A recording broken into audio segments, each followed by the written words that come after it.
नमस्ते बच्चों, आज हम फिर से मिले। आज हम देखने वाले हैं एक नई कहानी और कहानी का नाम है ऊंट का अस्पताल। कहानी का नाम है ऊंट का अस्पताल। एक जंगल था, उसमें एक बाघ रहता था और उस बाघ से सभी जानवर डरते थे। तेज दौड़ने वाला हिरन भी बाघ से डरता था। बाघ को देखते ही बाघ आया बोलते बोलते सभी जानवर भगदड़ मचाते थे। सभी बाघ को तूफानी बाघ बोलते थे।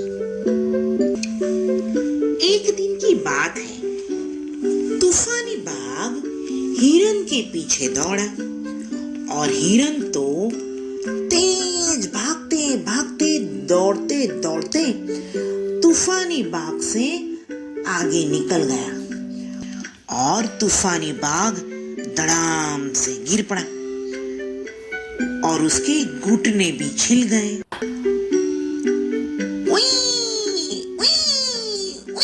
करते करते बाघ तो एक घटादार वृक्ष की छांव में बैठा।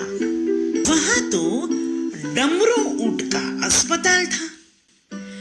डमरू ऊंट ने बाघ के घुटने को जांचा और बोला, छिले हुए पैर को अच्छा करने के लिए बाघ जी आपको नारियल की खीर खानी पड़ेगी। बाघ बोला, वो मुझे कहाँ मिलेगी? डमरू ऊंट बोला, नारियल के वन में एक बंदर रहता है, उसको मेरा नाम देकर बोलना कि डमरू डॉक्टर ने नारियल की खीर खाने को बोला है, वो आपको खीर देंगे।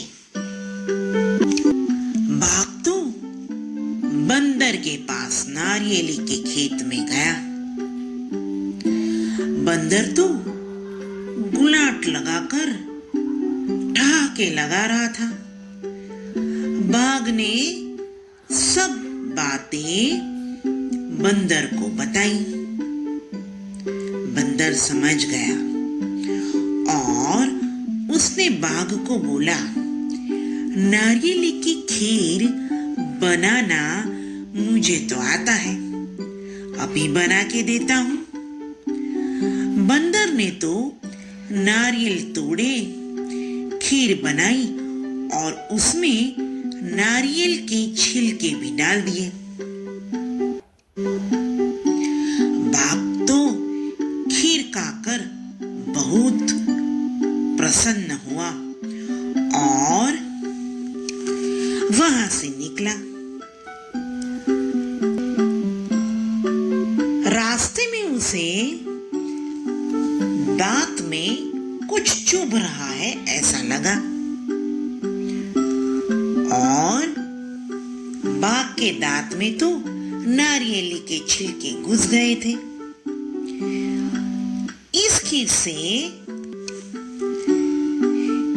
घुटनों का दर्द तो चला गया, मगर दांत में दर्द बढ़ गया। अब वो तो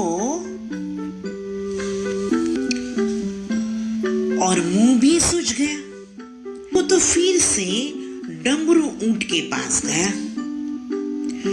ऊंट ने दांत देखकर बोला, बाघ जी आपका एक दांत सड़ गया है और उस सड़े हुए दांत को हम नहीं निकालेंगे तो बाकी के सभी दांत सड़ जाएंगे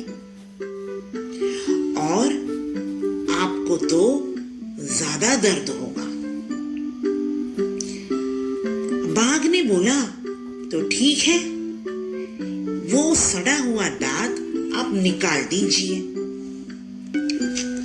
डमरू ने तो बाघ का दांत निकाल दिया। बाघ तो घर गया। दूसरे दिन दूसरा दांत दुखने लगा, दर्द होने लगा। वो तो फिर से डमरू ऊंट के पास गया और बोला, देखिए, ये मेरा दर्द कम कीजिए। डमरू ऊंट ने बोला, बाघ जी, अब तो मुझे लगता है ये सभी दांत निकालने पड़ेंगे, वरना तो आपका दर्द जाएगा ही नहीं। बाघ ने बोला, कुछ भी हो जाए, मेरे दांत निकाल दो, मुझे बहुत दर्द हो रहा है। डमरू ऊंट ने तो सभी दांत निकाल दिए। अब तो बाघ बोखा हो गया, सभी दांत निकल गए। अब तो इस परिस्थिति में वो शिकार भी नहीं कर सकता था। सभी जंगल के जानवर को पता चल गया कि बाघ तो बोखा हो गया है, अब वो शिकार नहीं कर सकता। दिन बीतने लगे, बाघ तो दुबला पतला होने लगा। कुछ भी शिकार नहीं मिलता था और कुछ भी खाने को भी नहीं मिलता था। तभी डमरू ऊंट ने देखा, अरे ये बाघ तो दिन बर दिन सूखता जा रहा है। वो तो बाघ के पास जाता है और बोलता है, बाघ जी, आप तो बहुत दुबले पतले हो गए हो। बाघ बोला, देखिए, आपने सब दांत तो निकाल दिए, मगर अब मैं कुछ खा भी नहीं सकता। ऊंट ने बोला, मुझे माफ कर दीजिए। अब बाघ बोला, क्यों? आपने तो मेरा अच्छा ही किया। ऊंट बोला, नहीं, हम सभी जंगल के जानवरों ने इकट्ठा होकर ये युक्ति की थी कि आप दिन भर सभी प्राणियों का शिकार करते, सभी जानवरों का शिकार करते हो और फिर थोड़े बचे रह जाते हैं और उसको खाते भी नहीं हो।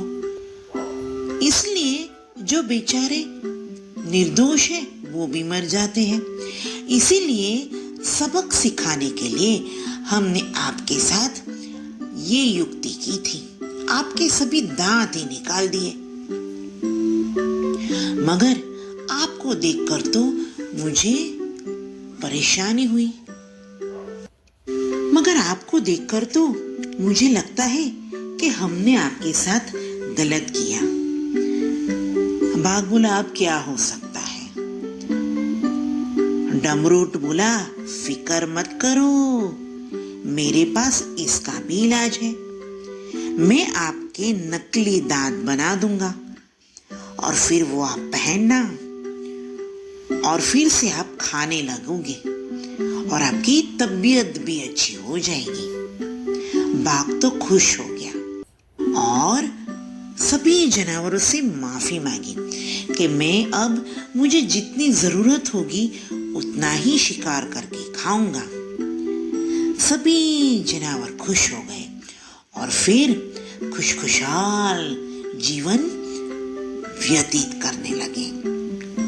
जो देखा, बाघ को डमरू ऊंट ने कैसे सबक सिखाया। अब हम फिर से नई कहानी के साथ फिर मिलेंगे। तब तक के लिए बाय बाय।